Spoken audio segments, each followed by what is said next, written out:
The streets of Neoterra buzzed with life, machines, and neon lights. But for her, the world moved in silence. She stood still, wrapped in a torn brown cloth that barely covered her alien skin. Her body was thin, her bones too sharp, and her pale blue hands shook as she held her child close to her chest. People passed by, humans of all types, walking in elegant clothes or robotic suits, but none of them looked at her. None of them stopped. To them, she was not a mother, not even a person. She was just trash in the corner of their perfect city. Her name was Sarah. Once on her home planet, she had been a respected scientist. Now she was nothing but a beggar on Earth. Her planet had been destroyed in the last Great War, burned by the very humans who now ignored her. But she had not come to this world for revenge. She had come to survive. More importantly, she had come for her child. The baby in her arms, Kale, was weak. His skin was slightly golden under the blue, and his breathing was shallow. She had not eaten in 2 days. Her body ached. But her voice remained soft and kind as she begged, "Please. I don't want money. Just a job. Anything. Please. My baby is sick. I'll clean floors. I'll carry trash. Just help me save him."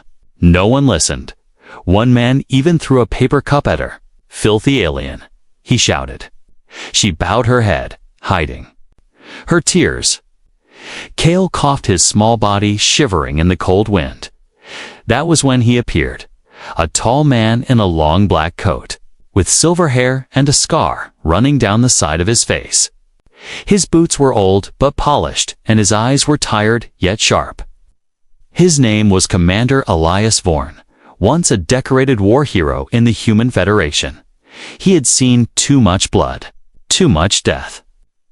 He had turned his back on war years ago, and now lived a quiet life, fixing broken ships on the edge of the city.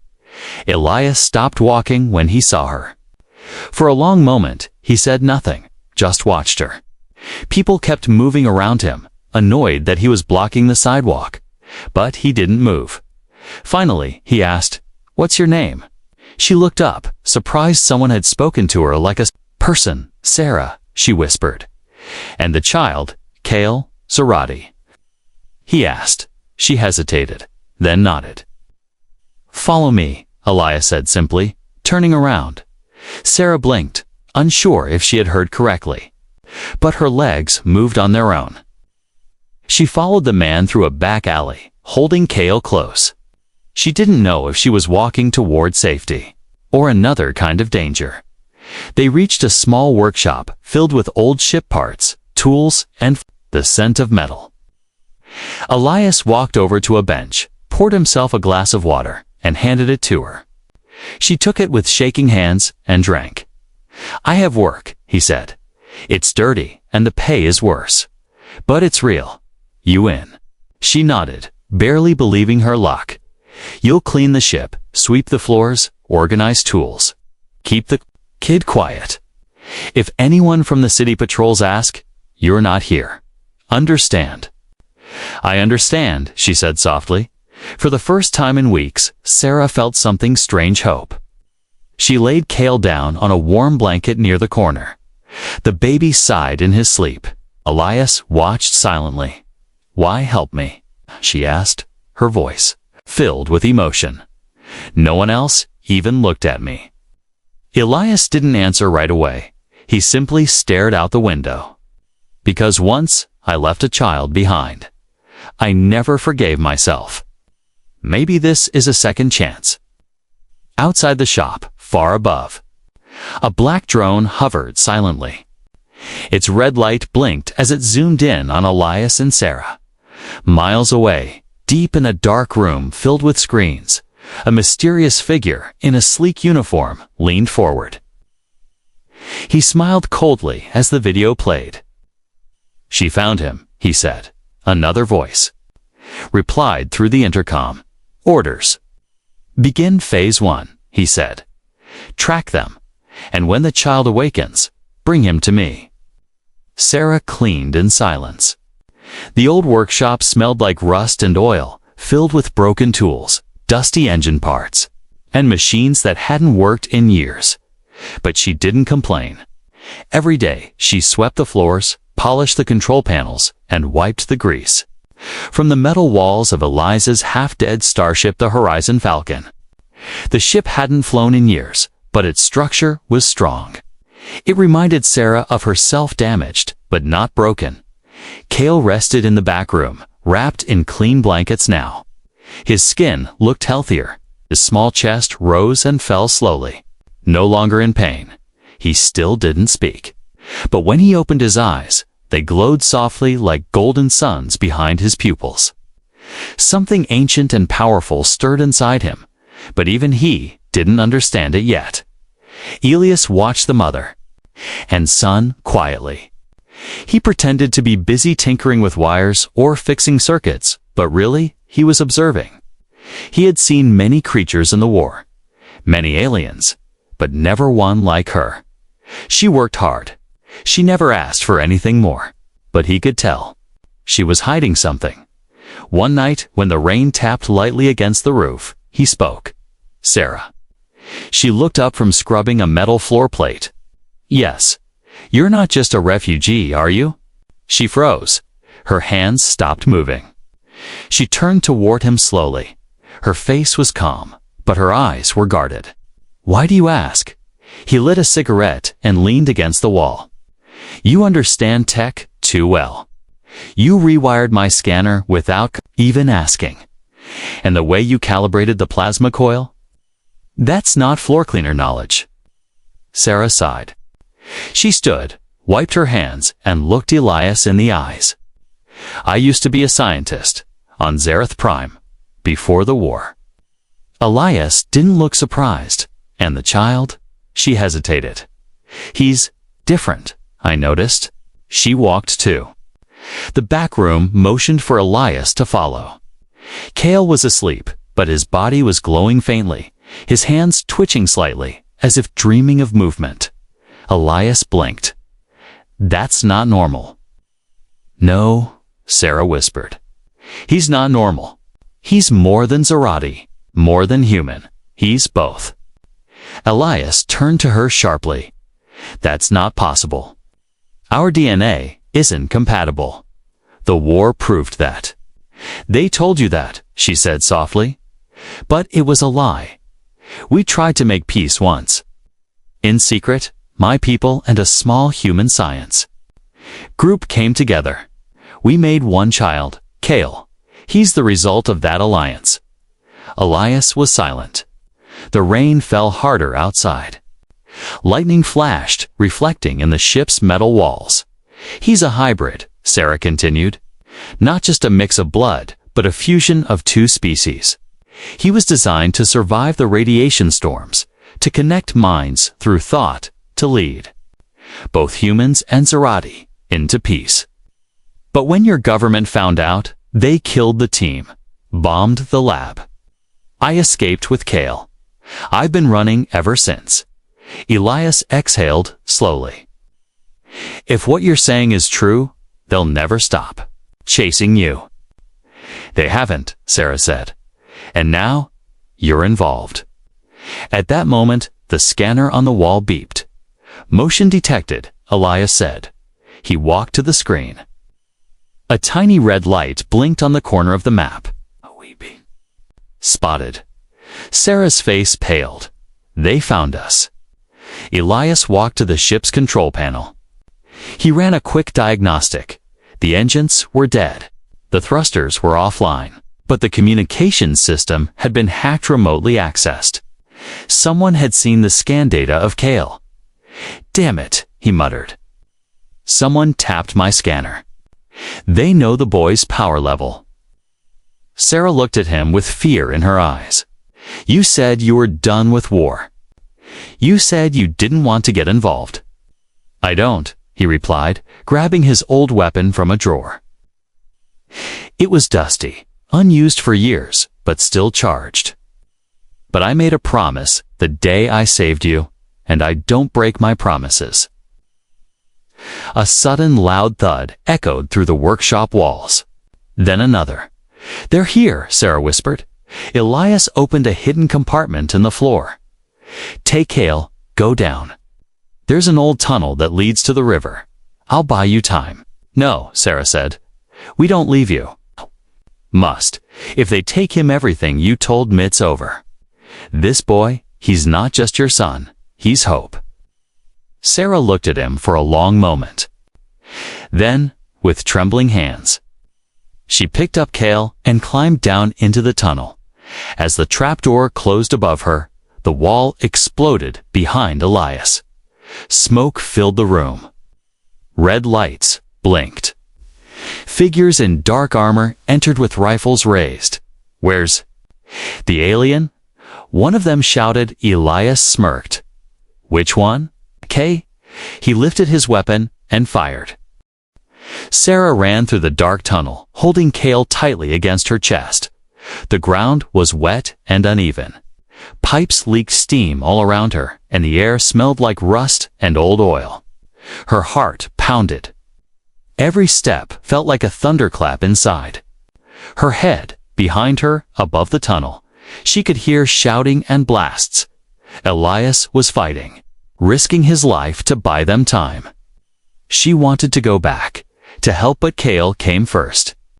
He always came first. After what felt like forever, she reached the riverbank. It was quiet here. The stars above were dimmed by the glow of the city behind her, but at least she had escaped for now. She placed Kale gently on a patch of dry grass and checked his forehead. He wasn't hurt, but he wasn't breathing normally either. His body twitched. His skin glowed brighter, now shining softly like sunlight beneath the surface. "Kale," she whispered, brushing his hair back. "It's okay. We're safe now." But they weren't. Not really. Not ever. Suddenly, Kale's eyes shot open. They burned gold brighter than ever. And then something strange happened. The world around her slowed down. The river stopped moving. The wind stopped blowing. Even her own breath froze in her chest. Everything went still, except Kale. He sat up slowly, blinking, confused. He looked around not like a child, but like someone much older trapped in a small body. He reached out and touched her forehead with 2 fingers, and just like that, images rushed into her mind.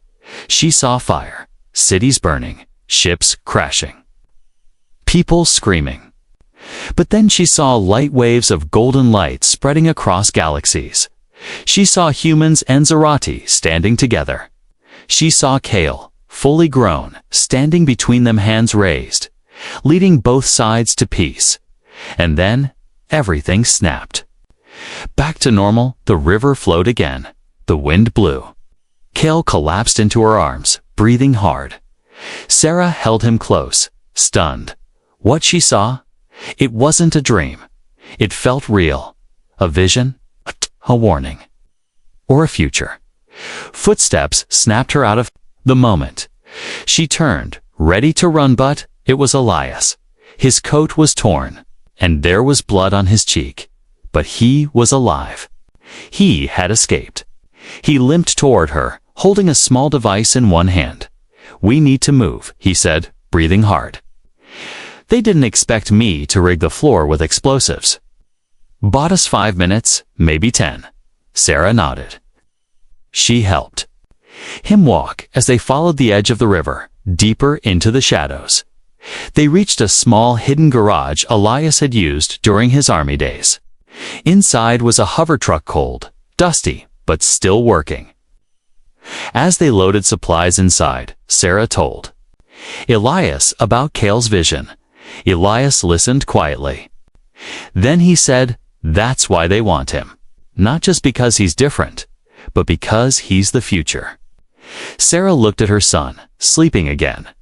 They'll never let him live. Not if they know what he can become. They already do, Elias said grimly. "The scan I ran, it uploaded to the old military grid before I cut the signal. That means the data's out there. Governments, black markets, bounty hunters, Everyone will want him now. Some to control, some to kill. Silence filled the small garage. Then Elias tossed her a bag. Pack light, we're leaving Neoterra. Where will we go? Somewhere they can't find us. Off-world, but your ship, I'll fix the Horizon Falcon. Takes a few days, but I know a safe place to hide until then. Sarah looked at him. Why are you helping us? Really? Elias paused. Then he said, because I fought for the wrong side in the war. I saw good people, Lalian and human, die for lies. Maybe helping you is how I fix that. Maybe helping your son is how I fix myself. Just then, Kale stirred again. He opened his eyes. Elias knelt beside him. You feeling okay, kid? Kale didn't speak. He simply reached out a small hand, and a wrench across the room floated into the air. Elise's jaw dropped. The wrench hovered for a few seconds, then dropped to the floor with a loud clang. Sarah was pale. He's never done that before. He's learning, Elias said quietly. Fast, Kale looked at both of them. His voice was soft but clear. They're coming. I saw them. Soldiers in white suits. One of them has red eyes. Elias stood. Then we don't wait. We go now. Outside the garage, under the dark sky, a small black drone hovered. Its red light blinked again, and in a secret military command room, far away, a man in a suit smiled. Found them. The hover truck roared to life, kicking up dust as Elias slammed his foot on the accelerator. Sarah held Kale tightly in the back seat, her arms wrapped protectively around his small body. His eyes were open but distant, like he was watching something that hadn't happened yet. The sky above them was dark, but not because of night. It was the drones. Hundreds of them, flying in silent formation. Scanning the city from above like hungry hawks, Elias drove fast through the back roads of Neoterra. They passed broken buildings, abandoned factories, and shadows of a world that had once promised peace. The government called Neoterra the city of tomorrow. But it was only the future for the rich. For everyone else, it was just another prison filled with metal, cameras, and no mercy. We won't make it to the outer gates, Sarah said, looking at the map Elias had shown her.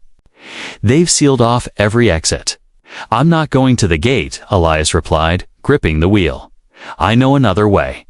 Behind them, the sky lit up with flashing red lights.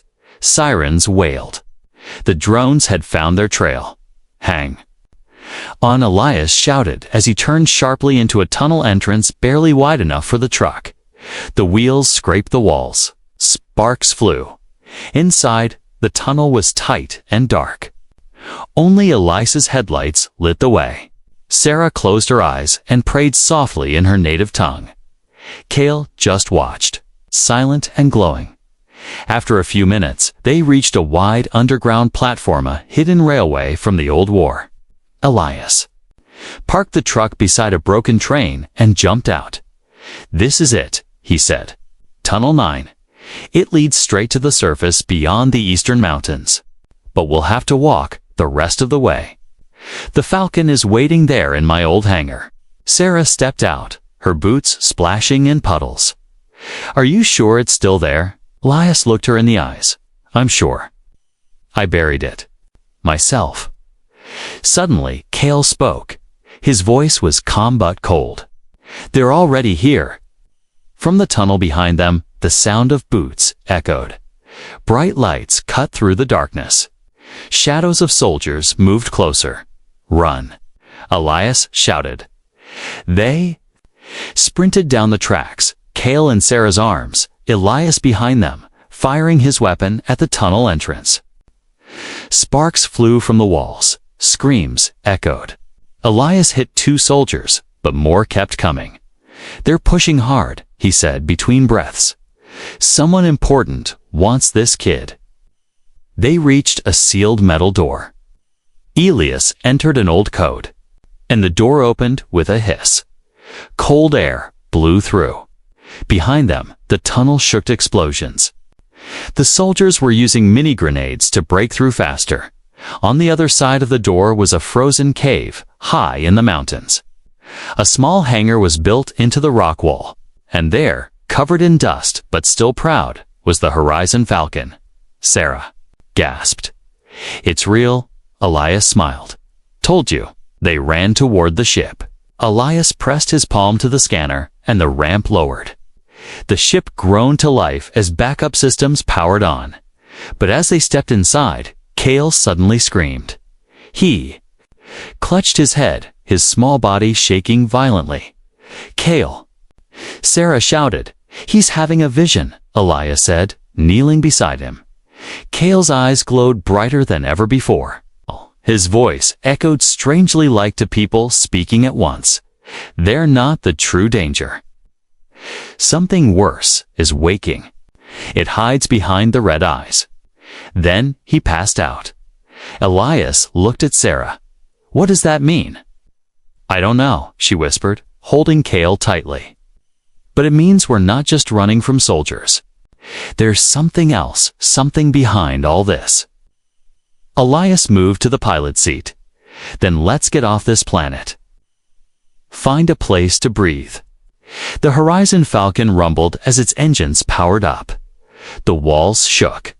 The snow outside melted from the heat. With a deep roar, the ship lifted from the cave floor and shot into the sky. As they escaped Neoterra's atmosphere, Elias looked out the window below. A black ship hovered in the clouds, sleek, silent, with a red-eyed symbol painted across. "Its wings, they're following," he muttered. Sarah sat beside Cale, brushing his hair. She looked at Elias. "They'll never stop." "Then we don't stop either," he replied, his eyes hard.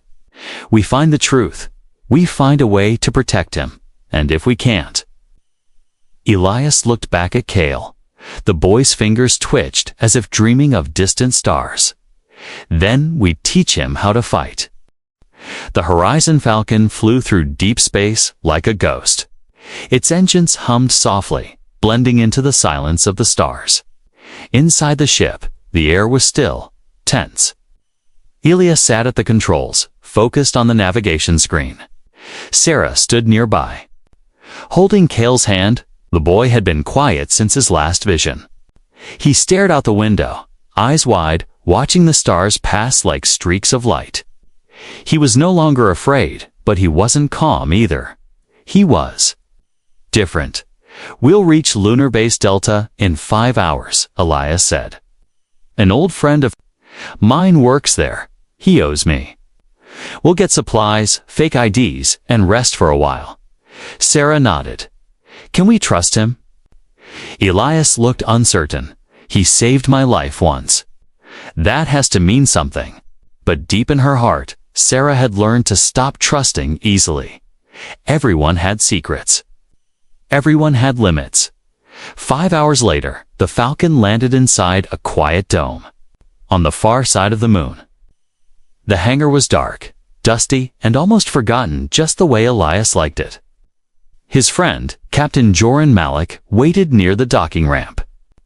He was tall, with dark skin, short hair, and a metal arm from the elbow down. "Elias Vorn," he said with a grin. "Still flying that old bird?" Elias smirked. "Still standing in one piece." They hugged briefly. Sarah stepped down cautiously. With Cale beside her, Malik looked at them both with curiosity but said nothing. "This is Sarah," Elias said, "and her son, Cale." Malik nodded. "You're lucky to be with Elias. Not many people get that chance." Inside the base, they were offered food, clean water, and a place to rest. For the first time in days, Sarah slept without fear. Cale, however, didn't sleep at all. He sat quietly on the floor, drawing patterns in the air with glowing fingers. Malik watched him closely.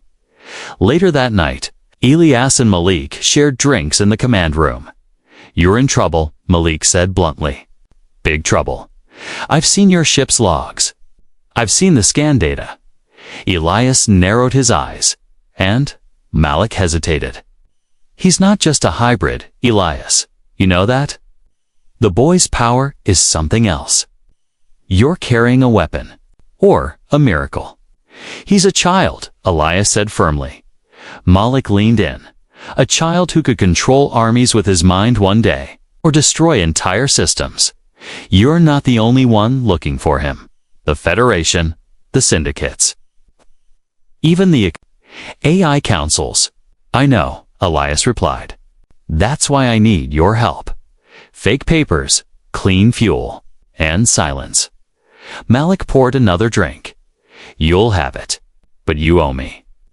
What Elias didn't see, what none of them saw, was Malik's quiet message to someone off-screen. A red signal blinked silently in the corner of the room. The words were simple. I have the child. Send extraction. The betrayal had begun. Hours later, Cale suddenly stood up from his bed and whispered, "They're coming." Sarah woke immediately. What? He's lying, Cale said, pointing toward the door. The man with the metal arm. Eyes widened. She grabbed Cale and ran to Elias's room. Elias, she cried. He sold us. Elias jumped to his feet, gun already in hand. What happened? Cale saw it. A message. He told someone, we're here. Just then, alarms blared throughout the station. Red lights flashed. Outside the base, a sleek black ship landed silently. Soldiers in white armor stepped out, just like in Cale's visions. One of them had glowing red eyes. Elias pulled Sarah and Cale behind him. We're leaving now. They raced through the hallways of the base as explosions shook the walls. The station wasn't built for war. Pipes burst. Lights flickered. Steam hissed from cracks in the walls. Malik stepped into their path, weapon drawn. I told them not to hurt you, he said, voice almost apologetic. Just the boy. It's bigger than us, Elias. You know that? Elias raised his gun. Should have remembered who I used to be. The two old friends fired at the same time. Malik went down, a shocked look frozen on his face. Elias didn't look back. They reached the Horizon Falcon just as the enemy soldiers entered the hangar. Blaster fire lit the air. Cale cried out, and then something incredible happened.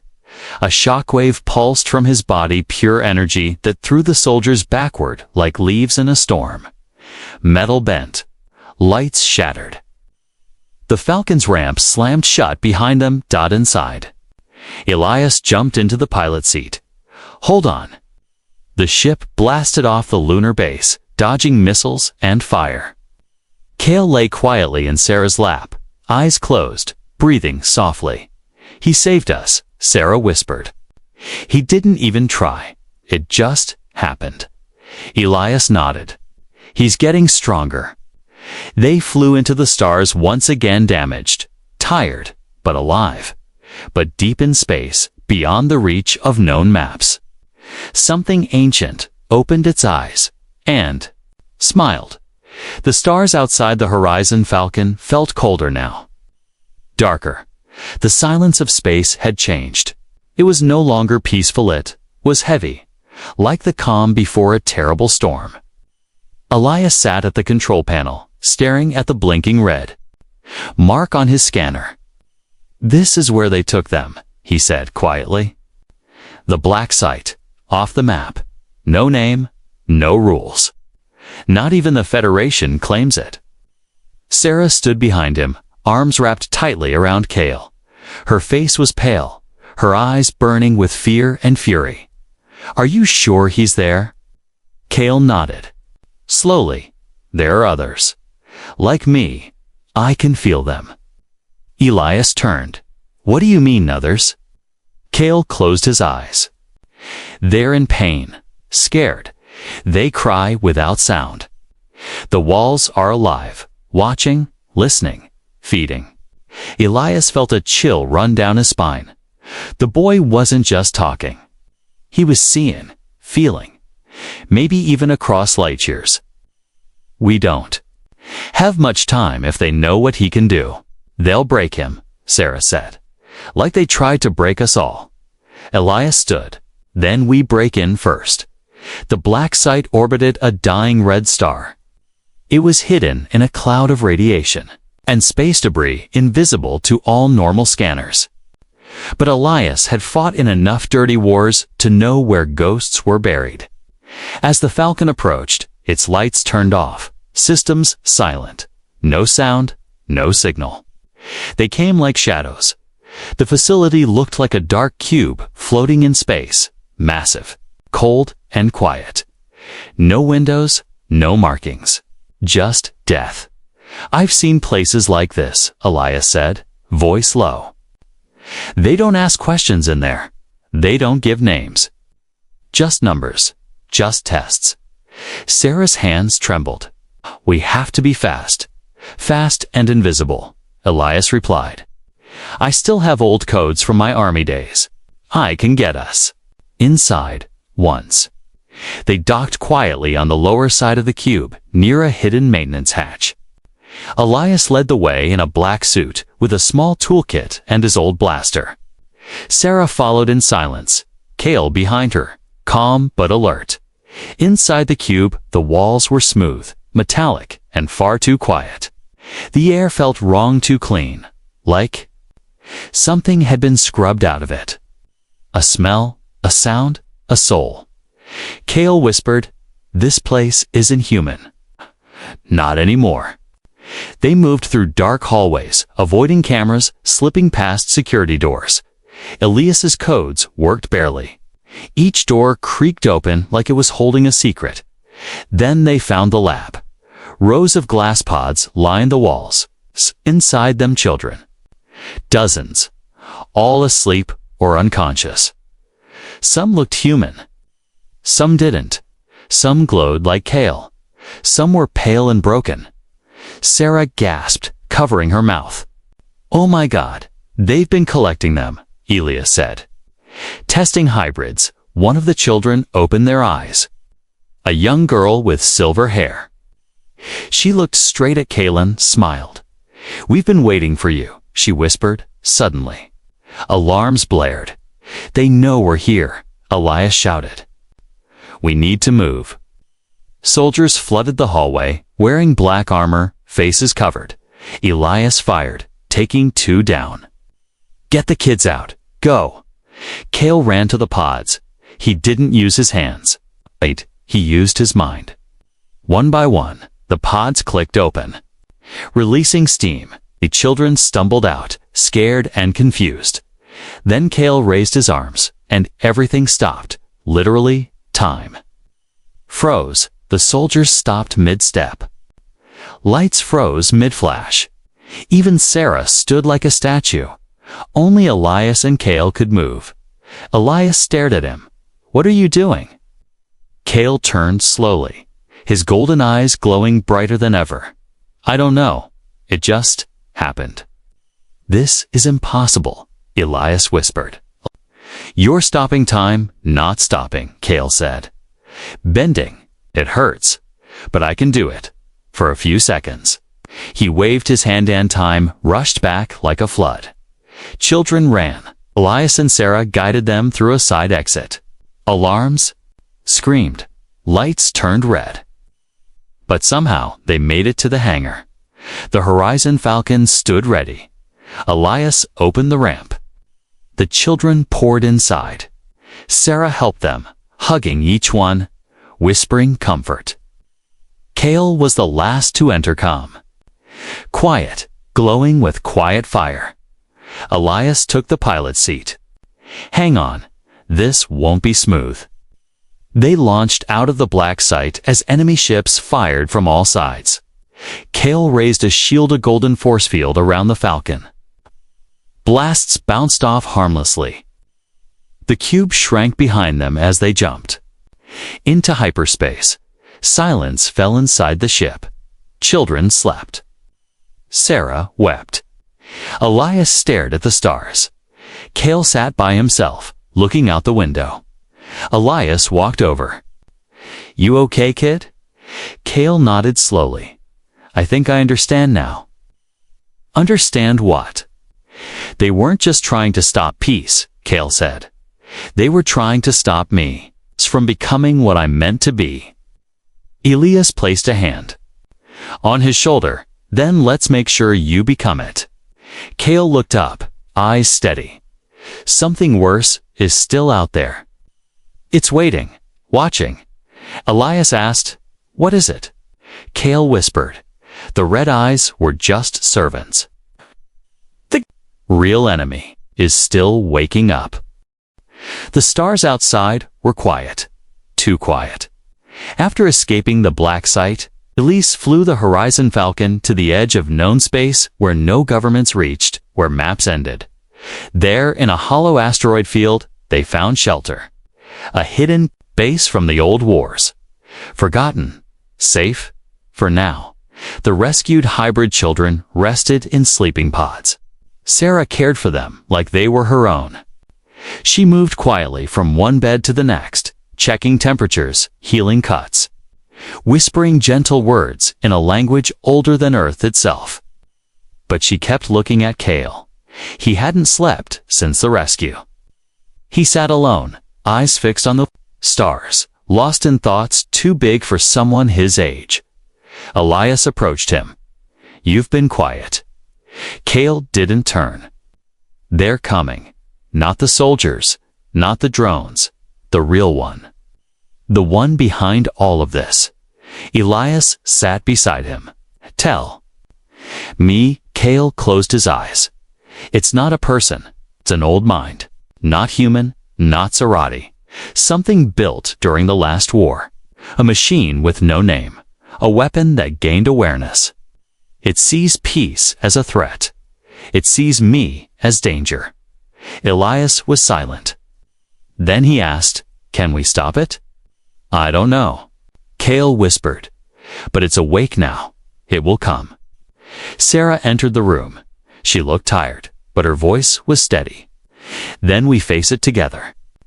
Later that day, a signal reached the ship, a broadcast that broke through all encryption. It was simple, cold, and terrifying. Deliver the hybrid, or we erase everything.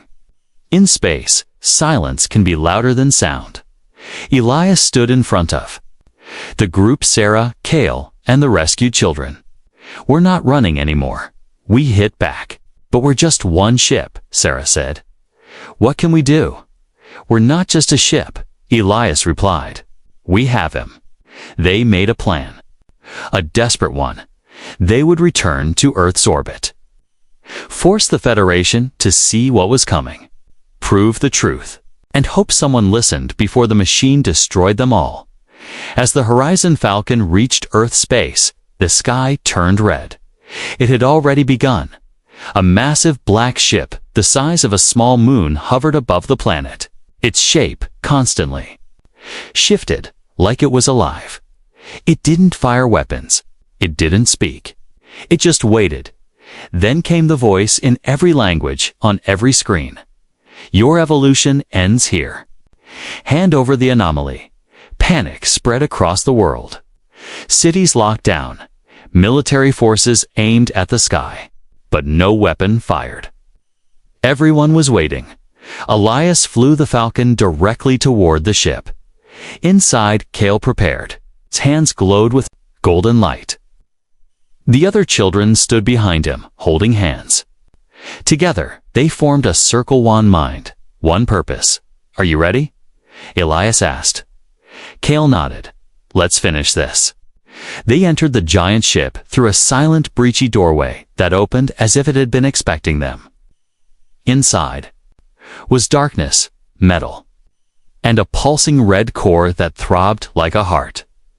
Then the voice spoke again, closer now, inside their heads. You are an error. You will be deleted. Kale stepped forward. No. I am your end. The red lights surged toward them, forming a giant shape, mechanical, monstrous, shifting between wires and weapons. But Kale didn't move. He simply breathed, and everything changed. Light exploded from his body, not a weapon, but a wave of thought, memory, and feeling. His mind touched the machine's core. He showed it pain, fear, love. A mother holding her son. A soldier choosing to protect instead of destroy. A future where war ends and peace begins with a child. The machine screamed not in pain, but in confusion. It had never known emotion. It didn't understand mercy. And now, it did. Sparks flew. The red light flickered. The ship trembled. The machine's final words were soft. "What am I?" And then silence. The black ship cracked from the inside and vanished into stardust. Back on Earth, people looked up and saw a golden light shining from the sky. The threat was gone. The war never came. And no one fired a single shot in the days that followed. Kale became more than a child. He became a symbol, not of power, but of hope. Humans and Zorati met again, this time not with weapons, but with open hands. Elias stood beside Sarah on a grassy hill overlooking the ocean. The children played nearby, laughing. "You think they'll keep the peace?" he asked. Seyra smiled. "They will, because now they've seen what's possible." Elias watched Kale help a human boy to his feet. No fear, no hate. Just kindness. He was just a child, Elias said, and he changed the galaxy. Sarah nodded, because one man stopped and said yes. Elias smiled. Sometimes that's all it takes. Kale looked back at them and smiled.